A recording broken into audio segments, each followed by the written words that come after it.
नमस्कार दोस्तों, welcome to online ITI मंत्रा। जैसा कि आप जानते हैं कि हम आपकी एम्प्लॉयबिलिटी स्किल्स फर्स्ट ईयर की क्वेश्चन सीरीज को वीडियो टू वीडियो कवर करके चल रहे हैं और क्वेश्चन टू क्वेश्चन हम कुछ कॉन्सेप्ट्स को भी क्लैरिफाई करने की कोशिश कर रहे हैं।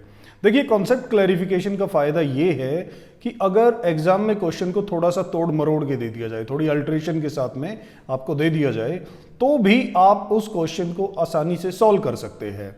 तो हम फर्स्ट 15 क्वेश्चन ऑलरेडी कर चुके हैं। अब हम करेंगे इस वीडियो में आपके नेक्स्ट क्वेश्चंस। तो फोकस बनाए रखिएगा, बड़े ध्यान से समझने की कोशिश कीजिएगा। खासकर जब भी कोई कॉन्सेप्ट आपको क्लैरिफाई किया जाए किसी क्वेश्चन के साथ में, तब बहुत ध्यान से उस वीडियो को देखिए और अगर आपको लगे कि वो चीज़ नोट करने लायक है तो नोट कर लीजिएगा। ज़्यादा बातें ना करते हुए चलते हैं आपकी क्वेश्चन सीरीज पे। We already have done 15 question और ये है आपका 16 क्वेश्चन, यानी कि next question. Which one of the following sentences tells you that an action is completed. आपको यहां पे दिए गए सेंटेंस में से बताना है कि कंप्लीट एक्शन किस सेंटेंस में आ रहा है, यानी कि कौन सा सेंटेंस हमें बता रहा है कि जो एक्शन जिसकी ये बात कर रहा है सेंटेंस, वो कंप्लीट हो चुका है। Option A, I break the chair, ये प्रेजेंट इंडेफिनिट का है, तो ऑब्वियसली प्रेजेंट इंडेफिनिट कभी भी कंप्लीट एक्शन की बात नहीं करता। Option B, I was break, ये सेंटेंस ही गलत है, वाज के साथ में आईएनजी फॉर्म आती है, तो ये सेंटेंस ही गलत है, तो इसको हम कंसीडर ही नहीं करेंगे। Option C, I broke the chair, past indefinite, past indefinite, और पास्ट इंडेफिनिट में हम उन्हीं एक्शंस की बात करते हैं जो पास्ट में हो चुके हैं। अगर वो हो ही चुके हैं तो इट मीन्स वो अपने आप में कंप्लीट है। So option C is the right answer. एक बार डी पे नजर मारते हैं। I am breaking the chair, जी नहीं, ये कॉन्टिन्यूअस है और कॉन्टिन्यूअस में कभी भी कंप्लीट एक्शन की बात नहीं होती, तो ऑप्शन डी भी हमारा आंसर नहीं है। Our answer is option C, तो C is the right answer. ये यहां पे आपकी टेंस की बेसिक नॉलेज चेक कर रहा है। मैं आपको पहले भी बता चुका हूं, डिस्क्रिप्शन में चैनल का लिंक है, वहां पे आपको इंग्लिश से रिलेटेड काफी सारी इंफॉर्मेशन अवेलेबल रहेगी, आप उसको सब्सक्राइब कर लीजिए। Let's move to next question.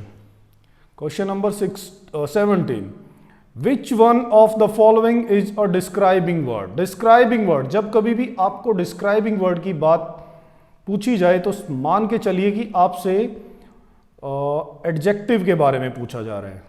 Adjective यानी कि हिंदी में हम इसको बोलते हैं विशेषण, जो किसी संज्ञा या सर्वनाम की विशेषता बताते हैं।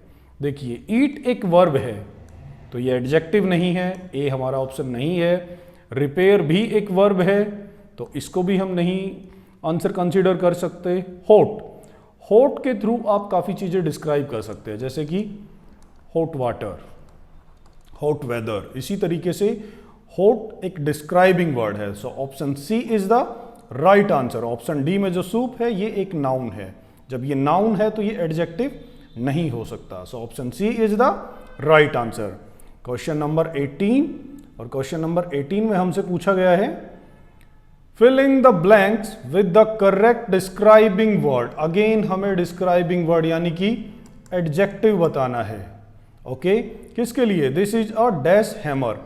आप जब भी नेट पे कभी लिखेंगे, आप खाली क्रॉस लिखिए या पिन लिखिए, तो आपके सामने आएगा क्रॉस पिन हैमर। कभी भी अकेला नहीं आता, आप नेट पे सर्च करके देख लीजिए, हर किसी के पास गूगल है, आप अभी के अभी गूगल करके देखिए, आपको दिखाई देगा cross pin hammer. So option D is the right answer. Let's move to next question. And यहां आपसे पूछा है fill in the blank with the word that describe quality. Again ये डिस्क्राइबिंग वर्ड पूछ रहा है, इट मीन्स अगेन ये आपसे एडजेक्टिव पूछ रहा है, लेकिन इस सेंटेंस के लिए I am a dash person. Option A में है हार्ड वर्किंग, बी में है लेफ्ट, लेफ्ट तो एडजेक्टिव ही नहीं है, टॉक भी एडजेक्टिव नहीं है, जंप भी एडजेक्टिव नहीं है, so option A, I am hard working person. So option A is the right answer. अगर लेफ्ट की जगह लिखा होता लेफ्टी तो हम कंसीडर कर सकते थे। टॉक से अगर एडजेक्टिव बनाना है तो वो लिखा मिलेगा टॉकटिव। ओके, हमें यहां पे सिर्फ एडजेक्टिव छांटना है और एडजेक्टिव एक ही है, ऑप्शन ए। यहां पे ये आपकी वर्ड्स की नॉलेज को चेक कर रहा है, किसी सेंटेंस में ये आपकी टेंस की नॉलेज चेक करेगा, किसी सेंटेंस में आपकी वर्ड्स की नॉलेज चेक करेगा। आपको बेसिक इंग्लिश की जरूरत पड़ेगी ही पड़ेगी। Question number 20, fill in the blank with the word that describe quality. Again ये आपसे क्वालिटी पूछ रहा है, किसकी? साइकिल व्हील की। The cycle wheel is dash in shape. Cycle wheel की शेप क्या होती है? राउंड। कोई भी व्हील है उसकी शेप राउंड ही होगी। बॉक्स किसी व्हील की शेप नहीं होती। चेन्नई तो एक शहर का नाम है, ये व्हील की शेप तो है ही नहीं। ट्रायंगल भी व्हील की शेप नहीं होती। जब बात व्हील की हो रही है तो व्हील का मतलब ही होता है कि something round. Okay, so option C is the right answer. Let's move to the next question. Question number 21, fill in the blanks with the appropriate linking word. आपको लिंकिंग वर्ड ढूंढना है। लिंकिंग वर्ड क्या होते हैं? जो किन्हीं दो noun या सेंटेंसेस को आपस में जोड़ते हैं। You must sign out of your email account. आपको अपने ईमेल अकाउंट को साइन आउट करना है। Next, close the browser tab. उसके बाद आपको ब्राउजर टैब को क्लोज करना है और अंत में आपको स्विच ऑफ योर कंप्यूटर, अपना कंप्यूटर स्विच ऑफ करना है। देखिए ऑप्शन में क्या है, फाइनली, इन द बिगनिंग। अगर आप बिगनिंग में ही कंप्यूटर स्विच ऑफ कर दोगे तो काम कैसे करोगे? नेवर, जी नहीं, ऐसा नहीं होता। कंप्यूटर में स्विच ऑफ करना है। आफ्टर ए वाइल, आपको किस लिए वेट करना है? सो ऑप्शन ए, फाइनली। ये सेंस यहाँ पे बन रही है कि अंत में फाइनली हमें कंप्यूटर को स्विच ऑफ करना है। So option A is the right answer. Question number 22, और यहां पे आपसे पूछा है that was my pen, where is. अब यहां पे आपको पेन के लिए एक प्रोनाउन चाहिए। जी हां, पेन सिंगुलर है और पेन नॉन लिविंग है। पेन सिंगुलर है और पेन नॉन लिविंग है, और नॉन लिविंग के लिए हम यूज करते हैं it. So that was my pen, where is it. देखिए यहाँ पे समझने की बात यह है कि जनरली हम मान के चल लेते हैं कि इट को हम नॉन लिविंग के लिए यूज करते हैं। जी नहीं, ऐसा नहीं है। इट को हम यूज करते हैं जब भी कहीं पे जेंडर एम्बिग्यूटी होती है। जेंडर एम्बिग्यूटी, जेंडर एम्बिग्यूटी से मतलब है कि जहां जेंडर का कंफ्यूजन है, आप नहीं कंसीडर कर सकते कि इसको मेल में काउंट करें या फीमेल में। अब पेन को आप मेल में काउंट करेंगे या फीमेल में? ऑब्वियसली कंफ्यूजिंग है। अब एक लिविंग थिंग का मैं आपको एग्जांपल देता हूं। सपोज कीजिए दूर कहीं आप देखते हैं कि एक छोटा सा बच्चा किसी की गोद में खेल रहा है और वो आपको बहुत सुंदर लग रहा है, तो आप क्या बोलेंगे? ही यूज करेंगे या सी यूज करेंगे उस बेबी के लिए? आप सिंपली बोलेंगे it is a beautiful baby. It is a beautiful baby, क्योंकि यहां पे आपको नहीं पता कि वो मेल बेबी है या फीमेल बेबी है। जेंडर एम्बिग्यूटी है, जेंडर का कंफ्यूजन है, तो आप यूज करेंगे इट। नॉन लिविंग के केस में भी यही होता है। हम जेंडर को एकदम से डिफाइन नहीं कर सकते कि नॉन लिविंग थिंग को हम मेल में काउंट करें या फीमेल में। इसीलिए अगर सिंगुलर है, नॉन लिविंग है, तो हम इट को यूज कर सकते हैं। So option B is the right answer. Let's move to the next question. Question number 23, और यहां पे पूछा है इज दैट कृष्णाज हेलमेट। क्या वो कृष्णा का हेलमेट है? आपको इसका जवाब देना है। इसका जवाब देने के लिए इनमें से कौन सी लाइन ठीक है? Yes, it is he. He एक सब्जेक्टिव फॉर्म है। ही एक सब्जेक्टिव फॉर्म है, तो इसको ऑब्जेक्ट के प्लेस पे लिख ही नहीं सकते, ये अपने आप में गलत है। Yes, it is him. हमें यहाँ पे पोजेशन शो करना है, लेकिन हिम ऑब्जेक्टिव फॉर्म है, ये पोजेशन शो नहीं कर रहा। ये क्या है? ऑब्जेक्टिव फॉर्म है। उसके बाद है option C, yes it is his. जी हाँ, हिज यानी कि उसका। हाँ, ये उसका हेलमेट है। हिज जो है वो प्रोनाउन की पॉजेसिव फॉर्म है, और हमें यहाँ पे पॉजेसिव फॉर्म ही बतानी है कि कोई चीज़ किससे बिलोंग करती है, कोई चीज़ किसकी है। हेलमेट किसका है? हेलमेट कृष्णा का है। Yes it is his. हाँ, ये उसका हेलमेट है। So option C is the right answer. यहाँ पे आपको प्रोनाउन की नॉलेज होना बहुत जरूरी है इस तरह के क्वेश्चन सॉल्व करने के लिए। मैं आपको पहले भी बता चुका हूं, डिस्क्रिप्शन में चैनल का लिंक दिया गया है, आप उसको सब्सक्राइब कर लीजिए। बहुत जल्द उस पर नाउन से रिलेटेड, प्रोनाउन से रिलेटेड और टेंस से रिलेटेड वीडियो आने वाली है। Let's move to the next question. Question number 24, और इसमें इसने पूछा है replace the underline word with the correct pronoun from the given options. आपको इसके लिए एक करेक्ट प्रोनाउन चूज करना है। I know Virat Kohli. हम जानते हैं कि विराट कोहली एक सेलिब्रिटी है और वो मेल है। अब इसके लिए I know dash, Virat Kohli के लिए कौन सा प्रोनाउन आएगा? ही नहीं आ सकता क्योंकि ये सब्जेक्टिव फॉर्म है और हमें प्रोनाउन चाहिए ऑब्जेक्ट के प्लेस पे। हर फीमेल के लिए यूज होते हैं, ये भी नहीं आएगा। हिज हम अभी पिछले क्वेश्चन में हमने डिस्कस किया था कि हिज जो है वो पॉजेसिव फॉर्म है। हिज जो है वो पॉजेसिव फॉर्म है और यहाँ पे पोजेशन नहीं बताना है, हमें सीधा सीधा विराट कोहली के लिए एक प्रोनाउन चाहिए, ना कि उसका कोई पोजेशन बताया जा रहा है। So option D, him, option D is the right answer. Yes, I know him. Let's move to the next question, question number 25। इसमें इसने पूछा when is the capital letter use. Capital letter को हम कब यूज करते हैं? Beginning of a sentence, बिल्कुल use करते हैं। नेम ऑफ ए पर्सन्स, बिल्कुल यूज करते हैं। नेम ऑफ प्लेसेस, बिल्कुल यूज करते हैं। So D is the answer, all of the above, इन सब में हम यूज करते हैं कैपिटल लेटर को। Let's move to the next question, question number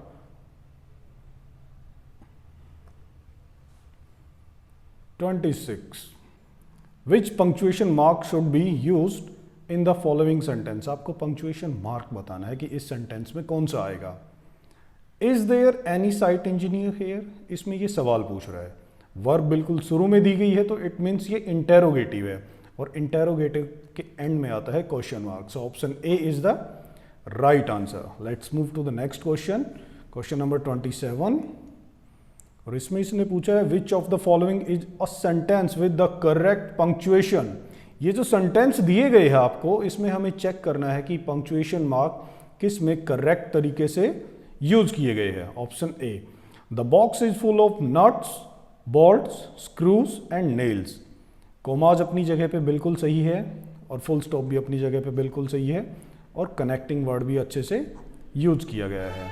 so option ए बिल्कुल सही है। बाकी ऑप्शन पे नजर मारते हैं। The box is full of nuts, bolts, यहाँ कोमा आना चाहिए था लेकिन यहाँ नहीं है तो ये गलत है। ऑप्शन सी में है the box is full of nuts, bolt, बिल्कुल यहाँ पे कोमा भी नहीं है और एंड में इंटेरोगेटिव मार्क दिया गया है, क्वेश्चन मार्क दिया गया है, जबकि इसमें क्वेश्चन तो कुछ पूछा नहीं है। सो ऑप्शन सी भी गलत है, बी भी गलत है। डी में चेक करते हैं, the box is full of nuts, ये पंक्चुएशन मार्क बिल्कुल गलत है, यहाँ पे सिर्फ कोमा आना चाहिए था और एक्सक्लेमेटरी मार्क का यहाँ पे कोई लॉजिक ही नहीं बनता। सो ऑप्शन डी भी गलत है। तो so only option A is correct, hence जो ऑप्शन ए है वही हमारा आंसर हो जाएगा। Let's move to the next question, question number 28। State the kind of sentence. हमें सेंटेंस का टाइप बताना है कि ये किस तरह का सेंटेंस है, किस प्रकार का ये सेंटेंस दिया गया है। सेंटेंस 4 प्रकार के होते हैं, 4 टाइप के होते हैं। डिक्लेरेटिव, जिनमें सिंपल एक स्टेटमेंट होती है, कोई चीज़ डिक्लेयर की जाती है, जैसे कि मैं बोल दूँ I am a teacher, you are a student, ये सिर्फ एक डिक्लेरेशन है, ये डिक्लेरेटिव सेंटेंस है।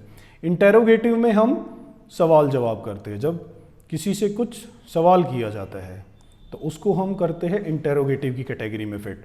इंपेरेटिव, हिंदी में इसको आदेशात्मक बोलते हैं, लेकिन अगर हम सिंपल भाषा में इसको समझने की कोशिश करें तो हम कह सकते हैं जिस किसी सेंटेंस में किसी को कुछ काम करने के लिए बोला जाता है, वो बेशक ऑर्डर दिया गया है या रिक्वेस्ट की गई है या नॉर्मली कुछ काम करने की बोला गया है, उसको हम बोलते हैं इंपेरेटिव। एक्सक्लेमेटरी, जो ऑल ऑफ सडन बोले जाते हैं, जिनमें ज़्यादा दिमाग नहीं लगाया जाता, अचानक हमारे दिमाग में हमारे अंदर एक विचार आता है, एक सडन फीलिंग आती है, उसको हम रिप्रेजेंट कर देते हैं। जैसे कि एक एग्जांपल देते हैं छोटा सा, कि अभी आप ये वीडियो देख रहे हो, आप कहीं बैठ के देख रहे हो या लेट के देख रहे हो, अचानक आपके साइड में एक सांप आ जाए तो आप क्या करोगे? ऑब्वियसली एकदम से सरप्राइज हो जाओगे और कुछ ना कुछ चीखना या कुछ आपके मुंह से निकलेगा। क्या आपने वो सोच के बोला?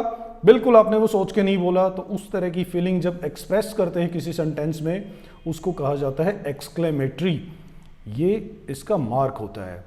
तो हम अपना सेंटेंस देखते हैं। Keep the tools in good condition, जो आपके टूल्स हैं उनको अच्छी कंडीशन में रखिए। ये कुछ करने की बोल रहा है, टूल्स को अच्छी कंडीशन में रखने की बोल रहा है, कुछ काम बोल रहा है। हो सकता है ये निर्देश दे रहा है, हो सकता है ये ऑर्डर दे रहा है। We are not clear about it, हम इस बारे में क्लियर नहीं है, लेकिन ये इंपेरेटिव है, ये वाला सेंटेंस इंपेरेटिव है। So option C is the right answer. Next question, question number 29। Rearrange the words to form a question. हमें क्वेश्चन बनाना है। और हमें वर्ड्स को रीअरेंज करना है। जब भी हम क्वेश्चनात्मक हम प्रश्नवाचक सेंटेंस बनाते हैं तो उसमें सबसे पहले वर्ब आती है, लेकिन अगर WH फैमिली दी गई है तो वो उससे भी पहले आएगी। तो इसमें WH फैमिली है, वर्ड का यूज किया गया है और वर्ड सिर्फ 2 ऑप्शन में ही पहले है, तो ऑप्शन ए और डी तो वैसे ही कट जाएगी। हमें सिर्फ इनमें से देखना है कि राइट आंसर क्या है। What kind of machine is this, ये बिल्कुल ठीक है। ऑप्शन सी में दिया गया what kind of machine is this of का इसमें कहीं पे जिक्र है, लेकिन ये यहाँ पे गलत तरीके से यूज किया गया है। सो सी गलत है, only option B is right. So हमारा आंसर हो जाएगा option B. Let's move to the next and final question of this video. Question number 30, the word when denotes. When का यूज आप कब करते हैं? किसी प्लेस के बारे में बताने के लिए करते हैं? नहीं। किसी चीज के बारे में बताने के लिए करते हैं? बिल्कुल नहीं। किसी पर्सन के बारे में? बिल्कुल नहीं। हम व्हेन का यूज करते हैं टाइम को रिप्रेजेंट करने के लिए। व्हेन डिड यू कम, आप कब आए? अगर हम किसी से पूछते हैं when did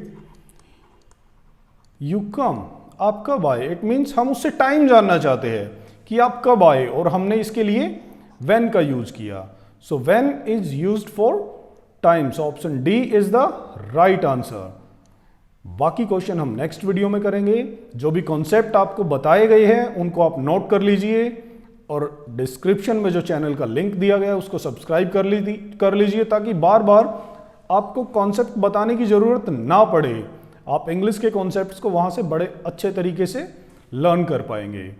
so see you in the next video. Bye bye, take care.